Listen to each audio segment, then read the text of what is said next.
నమస్తే Andhra Pradesh news channel కు స్వాగతం. కొత్త వార్తలను సరికొత్తగా మీకు అందిస్తుంది నమస్తే ఆంధ్రప్రదేశ్. కార్తీక పౌర్ణమి సందర్భంగా స్వామివారి దర్శనానికి విచ్చేస్తున్నటువంటి భక్తులకు అల్పాహారాన్ని ఏర్పాటు చేశారు దాతలు. పొదిలిలో ప్రతినిత్యం గురుపూడి చెంచయ్య గారి సత్రం నందు అన్నదాన కార్యక్రమాన్ని నిర్వహిస్తున్న అన్నపూర్ణ సేవా సమితి వారు ఈరోజు కూడా ప్రత్యేకంగా ఉదయం అల్పాహారాన్ని ఏర్పాటు చేశారు. పొదిలి అన్నపూర్ణ ట్రస్ట్ వారు దాదాపు 2000 మందికి పైగా భక్తులకు ఈ అల్పాహారాన్ని ఏర్పాటు చేసినట్లు, అలాగే మధ్యాహ్నం దాదాపు 10,000 మందికి పైగా భోజనాలను కూడా ఏర్పాటు చేస్తున్నట్టు కమిటీ వారు తెలియజేశారు. అంతేకాకుండా స్వామివారిని దర్శించుకొని భోజనాల కార్యక్రమాన్ని వినియోగించుకోవాలని ఈరోజు సాయంత్రం జరగబోయే శివాలయంలో జ్వాలా తోరణాన్ని ఆద్యంతం తన స్వంత ఖర్చులతో ఏర్పాటు చేస్తున్నట్లు స్వామి పద్మావతి తెలియజేశారు.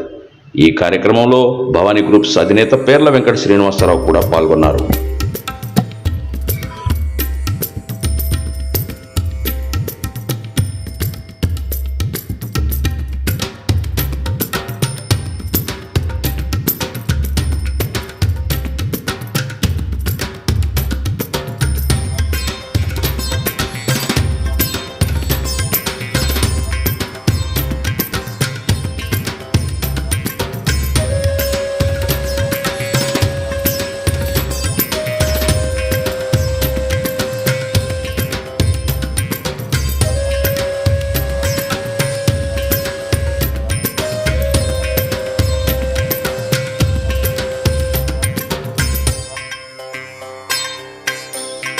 కార్తీక పౌర్ణమి సందర్భంగా ఈరోజు అందరికీ స్వామిని దర్శించుకొని వెళ్ళే వాళ్ళందరికీ టిఫిన్ ఏర్పాటు చేశాము.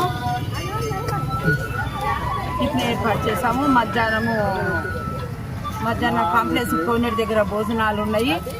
స్వామిని దర్శించుకొని అందరూ మంచిగా టిఫిన్ భోజనము ఎవరు ఎక్కడ ఇబ్బంది పడకుండా అందరికీ ఏర్పాటు చేశాము. సాయంత్రం వచ్చి జ్వాలాతోరణం ఉత్సవం ఉంది.